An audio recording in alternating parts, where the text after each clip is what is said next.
இப்போ இந்த நொடியில நீங்க எங்க இருந்தாலும் சரி, ஒரு ஆழமான மூச்ச உள்ள இழுங்க, அப்படியே ஒரு செகண்ட் நிறுத்துங்க, இப்ப மெதுவா வெளிய விடுங்க. இது ஒரு நல்ல தொடக்கம். ஆமா. நீங்க இப்போ உள்ளிழுத்து வெளியிட்ட இந்த கண்ணுக்கு தெரியாத வாயு வெறும் ஆக்ஸிஜன் மட்டும்தானா? இது உங்க நுரையீரல நிரப்பி செல்கள உயிர்ப்போட வச்சிருக்கிற ஒரு சாதாரண பௌதிக பொருள்னு நீங்க நெனச்சா அங்கதான் நாம எல்லாரும் ஏமாந்து போறோம் இல்லையா? சரியா சொன்னீங்க. உங்க எதிர்காலம், உங்க படைப்பாற்றல், நீங்க இன்னைக்கு எடுக்க போற முக்கிய முடிவுகள், ஏன் உங்க வாழ்க்கையின் தலையெழுத்து எல்லாமே இந்த மூச்சு காற்றுக்குள்ள தான் மறைஞ்சிருக்குன்னு நான் சொன்னா உங்களால நம்ப முடியுதா? கேக்குறதுக்கு கொஞ்சம் ஆச்சரியமா தான் இருக்கும். கண்டிப்பா. இந்த ஆழமான தேடலுக்கும் உங்கள வரவேற்கிறோம். இன்னைக்கு நம்ம பார்க்க போற குறிப்புகள் பல 100 வருஷங்களுக்கு முன்னாடி வள்ளலார் எழுதின அருட்பெருஞ்சோதி அகவல் அப்படிங்கிற மாபெரும் தத்துவ படைப்போட சில நுட்பமான வரிகள். குறிப்பா 240 முதல் 243 வரையிலான வரிகள். ஆமா, இதை ஏதோ ஒரு பழங்கால பாட்டுன்னு நினைச்சிட வேண்டாம். இது பிரபஞ்சத்தோட ரகசியங்களை அவிழ்க்கிற ஒரு பெரிய கையேடு. சரி, இத முழுமையா உடைச்சு பாப்போம். காற்று அப்படிங்கிற ஒற்றை விஷயத்த இந்த வரிகள் எப்படி அணுகுதுங்கிற பயணத்தை இப்ப தொடங்கலாம். பாத்தீங்கன்னா, இந்த வரிகளை மேலோட்டமா படிச்சா அது ஏதோ இயற்கையை வர்ணிக்கிற கவிதை மாதிரி தான் தோணும். ஆனா உள்ள நிறைய விஷயங்கள் இருக்கு இல்லையா? கண்டிப்பா. நாம இன்னைக்கு அறிவியல் பூர்வமா, அதாவது நரம்பியல் ரீதியா புரிஞ்சுக்க முயற்சி பண்ற பல விஷயங்களை இந்த வரிகள் ரொம்ப துல்லியமா ஒரு சூத்திரமா சொல்லுது. அப்போ நேரடியா அந்த வரிகளுக்குள்ளேயே போயிடலாம். முதல் 2 வரிகளை பாருங்க. காற்றிடை உயிர்பல அருட்பெருஞ்சோதி, கதிபல கலைபல அருட்பெருஞ்சோதி. ம் ரொம்ப ஆழமான வரிகள். ஆனா படிக்கும் போதே வார்த்தைகள் ரொம்ப எளிமையா இருக்கிற மாதிரி தோணுது. காற்றில் பல உயிர்கள் இருக்கு, பல கதிகள் இருக்கு, பல கலைகள் இருக்கு. ஆனா எனக்கு இதுல ஒரு பெரிய முரண்பாடு தோணுது. என்ன முரண்பாடு? அதாவது காற்று உயிர்களை வாழ வைக்குது, ஆக்சிஜன் தருது அப்படிங்கறத என்னால ஏத்துக்க முடியுது. ஆனா கலைப்பலா என்று ஏன் சொல்றார்? மனிதர்களோட படைப்பாற்றலுக்கும் அவங்க வரைகிற ஓவியங்கள், உருவாக்குற இசை மாதிரியான கலைகளுக்கும் காற்றுக்கும் என்ன சம்பந்தம் இருக்க முடியும்? அது ஒரு நியாயமான கேள்விதான். இல்ல பாருங்களேன், ஒரு பேத்தோவனோட இசையோ இல்ல ஒரு ரவிவர்மாவோட ஓவியமோ மனித மூளையோட கற்பனையால் வர்றது தானே. அதை எப்படி காற்றின் கணக்குல சேர்க்க முடியும்? இதை இப்படி யோசிச்சு பாருங்க. ஒரு மனிதன் மிகச்சிறந்த கலையை படைக்கணும்னா அவனோட மனநிலை எப்படி இருக்கணும்? அவன் முழுமையான ஒரு கவன குவிப்புல, அதாவது ஒரு ஃப்ளோ ஸ்டேட்ல இருக்கணும். அந்த ஃப்ளோ ஸ்டேட். ஆமா. நவீன நரம்பியல் என்ன சொல்லுதுன்னா, மனிதனோட நரம்பு மண்டலம் 2 விதமா செயல்படும். ஒன்னு ஆபத்து காலத்துல செயல்படுற ஃபைட் ஆர் ஃபிளைட் மோட், அதாவது சர்வைவல் மோட். கரெக்ட். இன்னொன்னு அமைதியா இருக்கும்போது செயல்படுற ரெஸ்ட் அண்ட் டைஜஸ்ட் மோடு. நீங்க பதற்றமா இருக்கும்போது உங்க மூச்சு காற்று ரொம்ப வேகமா ஆழமில்லாம இருக்கும். ஓ, அந்த நேரத்துல உங்களால ஒரு கவிதைய யோசிக்கவோ ஒரு ஓவியத்தை வரையவோ முடியாது. எக்ஸாக்ட்லி. மூளை உயிர் வாழ்வதற்கான வழியை மட்டுமே தேடும். அதாவது நமது நரம்பு மண்டலம் சர்வைவல் மோடுல இருக்கும்போது படைப்பாற்றல் வேலை செய்யாதுன்னு சொல்றீங்க. சரியா சொன்னீங்க. எப்போ உங்க சுவாசம் ரொம்ப சீரா ஆழமா ஒரு தாழகதியில இயங்குதோ அப்போதான் மூளையோட ப்ரீஃப்ரண்டல் கார்டெக்ஸ் முழுமையா விழிப்படைந்து மனிதனோட உச்சகட்ட கற்பனை திறனும் வெளிப்படும். அட, இது ரொம்ப சுவாரஸ்யமா இருக்கே. ஆமா. அதனாலதான் உலகின் மிகச்சிறந்த தற்காப்பு கலை நிபுணர்களும் சரி, கர்நாடக சங்கீத பாடகர்களும் சரி, முதல்ல தங்களோட மூச்சுக்காற்று கட்டுப்படுத்த கத்துக்கிறாங்க. ஓஹோ, மூச்சுக்காற்றின் சலனம் தான் மனதின் சலனத்தை தீர்மானிக்குது. கண்டிப்பா. மனம் சீரா இருக்கும்போது தான் கலைகள் பிறக்கடு. ஆக ஒரு கலைஞன் ஒரு கலைய படைக்கும் முன் அவனுக்குள் எண்ணம் உருவாகிறதுக்கும் அது மூளையில சிக்னல்களா பாயறதுக்கும் அடிப்படையே அந்த உடலுக்குள் ஓடும் பிராணக்காற்று தான். இதுதான் கலை பல என்ற ஒற்றை வார்த்தையில அகவல் உள்ளே வைக்குதுன்னு சொல்றீங்க. ஆமா, அதுதான் உண்மை. ஒரு நிமிஷம், இது உண்மையே எனக்கு ஒரு பெரிய ஆஹா மொமெண்டா இருக்கு. அதாவது ஒரு இயங்குதளம், ஒரு ஆபரேட்டிங் சிஸ்டம் போல காற்றை நம்ம பார்க்கலாமா? ஆபரேட்டிங் சிஸ்டம் கொஞ்சம் விளக்குங்க. இப்போ விண்டோஸ் இல்லனா மேக் ஓஎஸ் இருக்குன்னு வச்சுக்குவோம். அந்த இயங்குதளம் கண்ணுக்கு தெரியாது. அது அடிப்படையில வெறும் பைனரி கோடுகள் தான். ஆனா அந்த இயங்குதளத்தின் மீது தான் போட்டோஷாப் இயங்குது. அதுல ஒருத்தன் ஓவியம் வரையறான். ரொம்ப அருமையான உதாரணம். மியூசிக் சாஃப்ட்வேர் இயங்குது, அதுல இசையமைக்கிறான். ஆக அந்த மாபெரும் காற்றுங்கிற இயங்குதளத்துல ஓடுற அப்ளிகேஷன்ஸ் தான் இந்த உலகத்துல உள்ள உயிர்களும் மனிதர்கள் உருவாக்குற கலைகளும்னு சொல்ல வர்றாரா? இது மிக கச்சிதமான ஒரு ஒப்பீடு. இயங்குதளம் இல்லாம எந்த மென்பொருளும் வேலை செய்யாது. அதே போல பிரபஞ்ச காற்றுங்கிற அடித்தளம் இல்லாம எந்த உயிரும் இயங்காது, எந்த கலையும் தோன்றாது. ஓ, அதனால தான் மனிதர்கள் அடையிற பல்வேறு வாழ்க்கை நிலைகளையும் கதிபலா என்று அவர் அதே வரியில குறிப்பிடுறார். கரெக்ட். நாம எந்த கதிய, எந்த இலக்க அடையிறோம் அப்படிங்கிறது நாம நம் பிராணனை எப்படி இயக்குறோங்கிறதா பொறுத்துது. சரி, இந்த ஆபரேட்டிங் சிஸ்டம் உதாரணத்தை நான் புரிஞ்சுக்கிட்டேன். ஆனா அகவலோட அடுத்த வரிகள் எனக்கு இதைவிட பெரிய குழப்பத்தை தருது. எந்த வரிகள்? அந்த வரிகளை படிச்சு பாருங்க. ஆற்றலின் அமைத்த அருட்பெருஞ்சோதி, காற்றிடை நானிலை அருட்பெருஞ்சோதி. இது எனக்கு சுத்தமா புரியல. ஏன் புரியல? இது ரொம்ப நேரடியான விஷயம் தானே. இல்ல பாருங்களேன், நான் காற்றை ஒரு வடிவமற்ற கட்டுப்பாடற்ற சக்தியாவே பாக்குறேன். ஒரு புயலையோ அல்லது சூறாவளியோ நினைச்சு பாருங்க. அது எதையுமே பொருட்படுத்தாம எல்லாவற்றையும் அழிச்சிட்டு போகும் ஒரு கட்டுத்தடங்காத சக்தி. அதுக்கு எந்த வடிவமும் கிடையாது, எந்த கட்டுப்பாடும் கிடையாது. சரி. ஆனா இந்த வரிகள் காற்றிற்குள் ஒரு தெளிவான கட்டமைப்பும் நானிலை, அதாவது 4 நிலைகளும் இருக்குன்னு சொல்லுதே. எப்படி ஒரு வடிவமற்ற சக்திக்குள் இவ்வளோ பெரிய கட்டமைப்பு, ஒரு சிஸ்டம் இருக்க முடியும்? நீங்க புயலையும் சூறாவளியையும் ஒரு கட்டுப்பாடற்ற சக்தி, அதாவது கேயாஸ்னு சொன்னீங்க. ஆனா அறிவியல் படி பார்த்தால் அதுக்குள்ளேயும் ஒரு கட்டமைப்பு இருக்கா? கண்டிப்பா. ஒரு புயலுக்குள்ளும் ஒரு மிக துல்லியமான கட்டமைப்பு இருக்கு. புயலின் கண், அதாவது ஐ ஆஃப் தி ஸ்டார்ம்னு ஒரு மையப்புள்ளி இருக்கு. ஓ ஆமா, கேள்விப்பட்டிருக்கேன். அதை சுற்றி சுழலும் காற்றின் வேகம், வளிமண்டல அழுத்தம் என எல்லாமே ஒரு தீர்க்கமான கணித விதிக்கு உட்பட்டதுதான். நாம கேஸ்னு நினைப்பது நமக்கு தர்க்க ரீதியா புரியாத ஒரு ஒழுங்குமுறை, அவ்வளவுதான். அட, இது ரொம்ப ஆழமான சிந்தனை. அதே போலவே பிரபஞ்ச காற்றிலும் ஒரு மாபெரும் கட்டமைப்பு இருக்கு. அதத்தான் நானிலை அல்லது 4 நிலைகள்னு வள்ளலார் சொல்றார். அந்த 4 நிலைகள் என்ன? இது எனக்கு புரியும்படி கொஞ்சம் எளிமையா விளக்க முடியுமா? ஏதோ பெரிய தத்துவ வார்த்தைகளை பயன்படுத்தாம என் அன்றாட வாழ்க்கையோடு இதை எப்படி தொடர்புபடுத்தி பாப்பது? இத புரிஞ்சுக்க நாம ஒரு ரேடியோ பிராட்காஸ்டிங் உதாரணத்தை எடுத்துக்குவோம். நீங்க கார்ல போகும்போது பாட்டு கேக்குறீங்க இல்லையா? ஆமா, கேப்பேன். அது எப்படி நடக்குது? அங்கும் 4 நிலைகள் இருக்கு. முதல் நிலை, உங்க முன்னால இருக்கும் ஸ்பீக்கர் அதிர்ந்து சத்தத்தை எழுப்புது. இது பிசிக்கல். சரி, பிசிக்கல். ரெண்டாவது நிலை, அந்த சத்தத்தை உருவாக்க ஸ்பீக்கருக்குள் பாயும் மின்சாரம். இது எனர்ஜி. ஓகே. எனர்ஜி. மூணாவது நிலை, கண்ணுக்கு தெரியாம காற்றில் வரும் ரேடியோ அலைகள். இது டேட்டா. நான்காவது நிலை, எங்கேயோ ஒரு ஸ்டூடியோவில் ஒரு பாடகன் பாடும் ஒரிஜினல் குரல். இது சோர்ஸ். வாவ். இதே போலதான் காற்றிலும் 4 நிலைகள் இருக்குன்னு சித்தர்கள் சொல்றாங்க. ஓஹோ, அப்போ ஸ்பீக்கரில் வரும் சத்தம்தான் நம்ம மூக்கால உள்ளிழுக்கிற மூச்சு காற்றா? அதாவது ஆக்சிஜன். ஆமா, தத்துவத்துல இத ஸ்தூலமான காற்றுன்னு சொல்வாங்க. இது முதல் நிலை. இது அளக்கக்கூடிய பௌதிக பொருள். அப்போ 2வது நிலை, அந்த ஸ்பீக்கருக்குள்ள ஓடும் மின்சாரம் போல செயல்படுமா? சரியா சொன்னீங்க. நமது உடலுக்குள் ஓடும் பிராண சக்தி. இது சூக்ஷ்மமான காற்று. இது வெறும் ஆக்சிஜன் இல்ல, உங்க நரம்புகளில் சிக்னல்களை கடத்தும் உயிர் சக்தி. சரி. 3வது நிலை, அந்த ரேடியோ அலைகள் போல இல்லையா? ஆமா, இத காரண காற்றுன்னு சொல்வாங்க. இதுதான் உங்க மூளைக்குள் ஒரு எண்ணம் உருவாக காரணமாயிருக்கும் அதிர்வு. கொஞ்சம் நிறுத்துங்க. காரண காற்று, எண்ணங்களை உருவாக்குற காற்றா? இது எனக்கு புதுசா இருக்கு. ஒரு எண்ணம் உருவாவதற்கும் காற்றுக்கும் எப்படி தொடர்பு இருக்க முடியும்? இப்போ ஒவ்வொரு எண்ணமும் ஒரு அதிர்வு தான். அந்த அதிர்வு தோன்றுவதற்கு ஒரு தூண்டுதல் வேணும், ஒரு சிறிய சலனம் வேணும். மனதின் ஆழத்துல நடக்கும் அந்த மிக நுண்ணிய சலனத்தை தான் காரண காற்றுன்னு குறிப்பிடுறாங்க. இது பௌதிக மூச்சு அல்ல, இது அகமூச்சு. அடடா. அப்போ 4வது நிலை. 4வது நிலை, அந்த ரேடியோ ஸ்டுடியோ போல. இத மகா காரண காற்றுன்னு சொல்வாங்க. இதுதான் உங்களையும் ஒட்டுமொத்த பிரபஞ்சத்தையும் இணைக்கும் ஒரு பேரலை. வாவ்.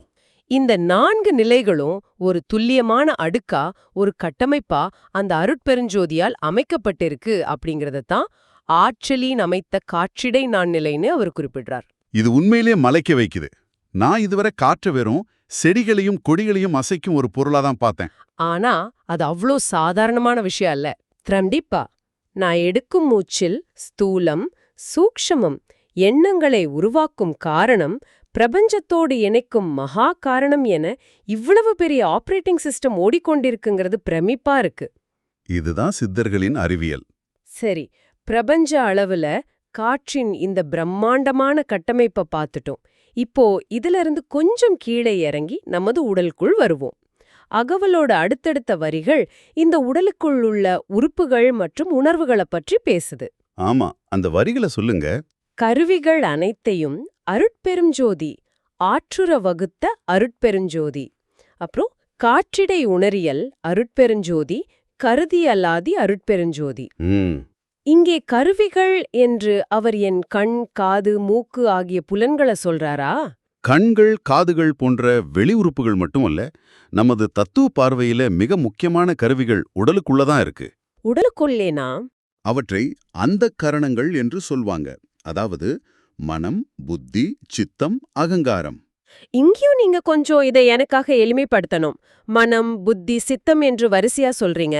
இது எப்படி வேலை செய்யுது? ஒரு உதாரணம் சொல்றேன். நீங்க ஒரு சுட சுட இருக்கும் காஃபி கப்பை தொடுறீங்கன்னு வச்சுக்குவோம். சரி. உங்க விரல்களில் இருக்கும் நரம்புகள் சூட்ட உணருது. இது பௌதிகம். ஆனா அந்த சூடுங்கிற தகவலை மூளைக்கு கொண்டு போய் இது சூடா இருக்குன்னு பதிவு செய்யறது மனம். ஓகே, மனம் பதிவு செய்யுது. உடனே கை சுடுதே, கப்ப விட்டுடு அப்படின்னு ஒரு முடிவு எடுப்பது புத்தி. சூப்பர். அப்போ சித்தம்? கடந்த முறை இதே போல சுட்டபோது கொப்பளம் வந்ததே அப்படின்னு பழைய நினைவை சுட்டி காட்டுறது சித்தம். அட, அப்போ அகங்காரம்? நான் இந்த கப்பை தொட்டேன், எனக்கு சுட்டுடுச்சுன்னு அந்த அனுபவத்தை தன்வயப்படுத்திக் கொள்வது அகங்காரம். வாவ், இது ரொம்ப தெளிவா இருக்கு. இந்த 4 உள்கருவிகளும் சேர்ந்துதான் ஒரு மனிதனின் உணர்தலை, அதாவது பெர்செப்ஷனை சாத்தியமாக்குது.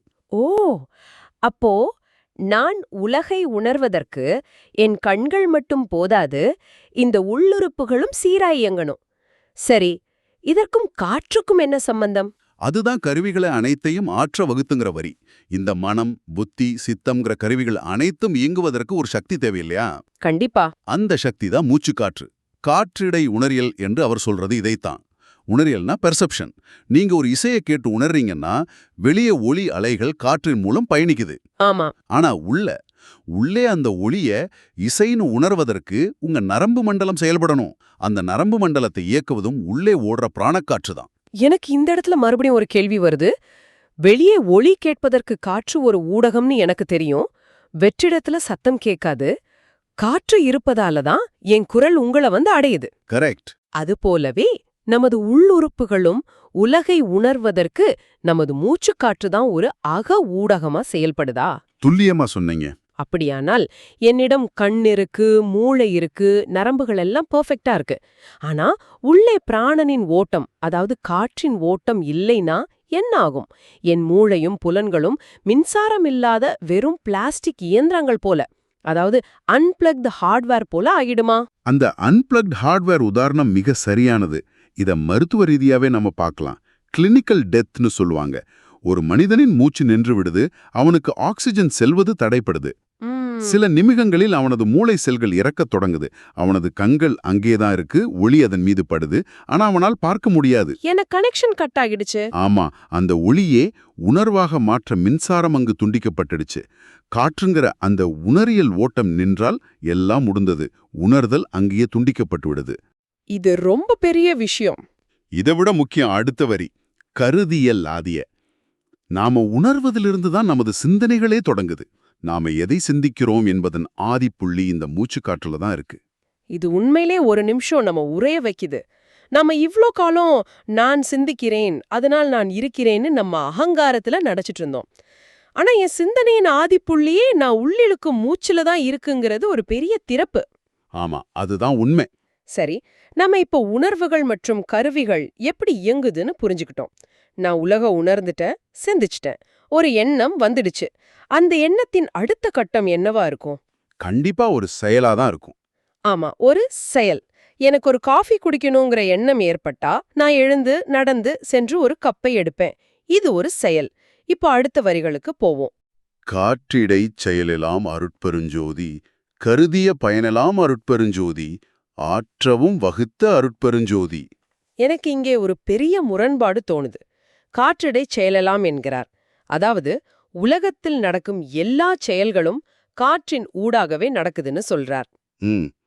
இதுல என்ன முரண்பாடு? நான் எழுந்து போய் காஃபி குடிப்பது என் மூளை நரம்புகளுக்கு சிக்னல் அனுப்பி என் தசைகள் சுருங்கி விரிந்து நடக்கும் ஒரு பௌதீக செயல். இதற்கு என் விருப்பம், அதாவது ஃப்ரீ வில் தான் காரணம். இதை எப்படி காற்று செஞ்சதுன்னு சொல்ல முடியும்? சரி. ஒருவேளை இது வெறும் ஒரு கவித்துவமான ஒப்பீடா? இல்ல இது கவித்துவமான ஒப்பீடு அல்ல. 100க்கு 100 அறிவியல் பூர்வமான தர்க்கம். நீங்க காஃபி குடிக்க எழுந்து நடக்கிறீங்க. உங்களை எழுந்து நடக்க வைக்கும் தசை இயக்கத்துக்கு என்ன தேவை? எனர்ஜி தேவை. ஆமா, ஏடிபின்னு சொல்ற செல்லுலர் எனர்ஜி தேவை. அந்த எனர்ஜி எப்படி உருவாகுது? நீங்க சுவாசிக்கும் ஆக்சிஜன் செல்களுக்குள் சென்று உணவை எரித்து ஆற்றலாக மாற்றுவதால் உருவாகுது. ஓ, கரெக்ட். ஆக உங்க கையின் சிறு அசைவிலிருந்து ஒரு விண்வெளி ஓடத்தை மனிதன் செலுத்துறது வரை எந்த ஒரு பௌதீகச் செயலுக்கும் ஆதாரமான இயக்க ஆற்றல், அதாவது கைனெட்டிக் எனர்ஜி எங்கிருந்து வருது? காற்றிலிருந்து தான் வருது. இத மறுக்க முடியுமா? சரி, நான் ஒத்துக்கறேன். செயலுக்கு ஆற்றல் தேவை, அது மூச்சிலிருந்து வருது. ஆனா அடுத்த வரிய பாருங்க, அது என்ன இன்னும் குழப்புது. கருதிய பயனெலாம்ங்கிற வரியா? ஆமா, நான் ஒரு செயலை செய்யறேன்னா அதிலிருந்து ஒரு பயனை, ஒரு விளைவை எதிர்பார்ப்பேன். நான் ஒரு தேர்வுக்கு படிக்கிறேன், அதற்கான செயல் நான் படிப்பது. ஆனா அதன் விளைவு நான் அந்த தேர்வில் பாஸ் ஆவது. சரி. நான் பாஸ் ஆவேனா ஃபெயில் ஆவேனா அப்படிங்கறத மூச்சுக்காற்று எப்படி தீர்மானிக்கும்? அந்த பேப்பரை திருத்துற வாதியாருக்கும் என் மூச்சுக்காற்றுக்கும் என்ன சம்பந்தம்? இங்கேயும் நீங்க ரொம்ப நுட்பமா ஒரு விஷயத்தை கவனிக்கணும். ரெசனன்ஸ்னு ஆங்கிலத்துல சொல்வாங்க. ஒரு செயலின் தரம் அந்த செயலை செய்யும்போது உங்க மனநிலை எப்படி இருந்தது அப்படிங்கறத பொறுத்து அமையுது. ம், நீங்க தேர்வுக்கு படிக்கும்போது உங்க சுவாசம் எப்படி இருந்தது? பதற்றமா மேலோட்டமா இருந்ததா அல்லது ஆழ்ந்து சீரா இருந்ததா? பதற்றமா படிச்சா எதுவும் மண்டையில ஏறாது. எக்ஸாக்ட்லி. பதற்றமான மூச்சோட நீங்க படிச்சா உங்க நினைவாற்றல் சரியா வேலை செய்யாது. பரீட்சையில மறதி ஏற்படும், நீங்க தோல்வி அடைவீங்க. சீரான மூச்சோட படிச்சா முழுமையான கவனம் இருக்கும், நீங்க வெற்றி பெறுவீங்க. அதாவது செயல மட்டும் இல்லாம அந்த செயலின் மூலம் நாம அடைய விரும்புற பலனுக்கான ஒரு விதைய, ஒரு கெப்பாசிட்டிய அந்த மூச்சு காற்றிலேயே இயற்கை அமைச்சிடுச்சுன்னு சொல்றீங்களா? அதத்தான் வள்ளலார் சொல்றார், ஆற்றவும் வகுத்த அருட்பெருஞ்சோதி. நாம செய்யும் செயல் மட்டும்தானா காற்றாலானது? இல்ல, அந்த செயலுக்கான பலனும் அந்த பலன் நம்மை வந்து சேரும் விதமும் கூட இந்த காற்றின் இயக்கத்துல ஏற்கனவே எழுதப்பட்டுடுச்சு. வாவ். நீங்க எந்த அளவுக்கு உங்களை ஆக்கிரமித்திருக்கும் இந்த பிரபஞ்ச காற்றோடு ஒத்து போறீங்களோ அந்த அளவுக்கு உங்க செயல்களின் பலன்கள் உங்க கட்டுப்பாட்டுக்குள்ள வரும். இப்போ புரியுது. எனவே இதன் முழு அர்த்தம் என்ன? இதுவரை நாம பேசுனது சற்று தொகுத்து பார்த்தா எனக்குள் ஒரு பிரம்மாண்டமான படம் விரியுது. சொல்லுங்க. முதல்ல, பிரபஞ்சத்துல பல உயிர்களையும் அந்த உயிர்கள் அடையும் வாழ்க்கை நிலைகளையும் கலைகளையும் தாங்குற ஒரு மாபெரும் ஆபரேட்டிங் சிஸ்டமா காற்று இருக்கு. சரி. பிறகு அது ஒரு கட்டுப்பாடற்ற சக்தி அல்ல, அதுக்குள்ள ஸ்தூல, சூக்ஷ்ம, காரண, மகா காரணன்னு 4 அடுக்குகள் கொண்ட ஒரு துல்லியமான கட்டமைப்பு இருக்கு.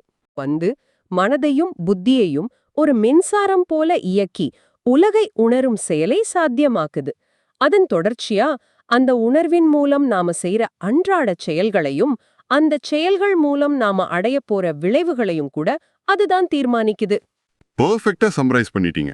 உயிர்களின் தொடக்கம், புலன்களின் இயக்கம், செயல்கள் மற்றும் அதன் விளைவுகள் என மனித வாழ்வின் முழு சக்கரமும் இந்த ஒரு காற்றுங்கிற தத்துவ படிக்கட்டின் மூலம் விளக்கப்பட்டுள்ளது உண்மையிலேயே அபாரமானது. ஆமா. ஒரு தனி மனிதனுன் ஒட்டுமொத்த வாழ்க்கை ஓட்டத்தையுமே இந்த சில வரிகளுக்குள் எவ்வளவு நேர்த்தியா அழக்கிட்டார். அதுதான் இந்த வரிகளோட சிறப்பு. நாம எந்த ஒரு விஷயத்தையும் தனித்தனியா பார்க்க பழகிட்டோம். உயிரியல வேறு, தத்துவத்தை வேறு, உளவியல வேறுன்னு பிரிச்சு பார்க்கறோம். ஆமா, நாம அப்படிதான் பழகியிருக்கோம். ஆனா இங்கு ஒரு பெரிய ஒருங்கிணைப்பு நடக்குது. உங்களின் ஒரு எண்ணம், அந்த எண்ணத்தால் நீங்க எடுக்கும் ஒரு முடிவு, அந்த முடிவால் நீங்க செய்யும் ஒரு காரியம், அதன் மூலம் உங்களுக்கு கிடைக்கும் வெற்றி அல்லது தோல்வி. இவை அத்தனையுமே அந்த பரம்பொருள் வடிவமைத்த காற்றுங்கிற பிரபஞ்ச வலைப்பின்னலுக்குள் நடக்கும் சிறு சிறு அதிர்வுகள் மட்டுமே என்பதை அறியும்போது ஒரு பெரிய தெளிவு பிறக்குது. கண்டிப்பா இது நம்மை கொஞ்சம் பணிவாக உணர செய்யுது, நம்ம அகங்காரத்தை குறைக்குது.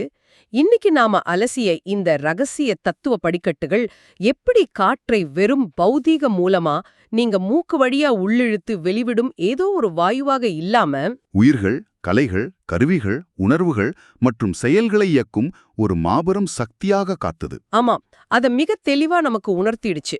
அருட்பெருஞ்சோதியின் பேராற்றல் அனைத்தையும் எவ்வாறு நேர்த்தியாக வகுத்துள்ளது என்பதை நினைக்கும் போதே ஒரு விதமான அமைதி கிடைக்குது. இது நமக்குள்ள இருக்கிற உடற்கூறியல் அறிவியலையும் ஆன்மீகத்தின் உச்சத்தையும் இணைக்கும் ஒரு அற்புதமான புள்ளி. இது தத்துவத்தை படிப்பதற்காக அல்ல, தத்துவத்தை வாழ்ந்து பார்ப்பதற்கான ஒரு கையேடு. உண்மையாவே. இப்ப உங்களை நோக்கி ஒரு வார்த்தை.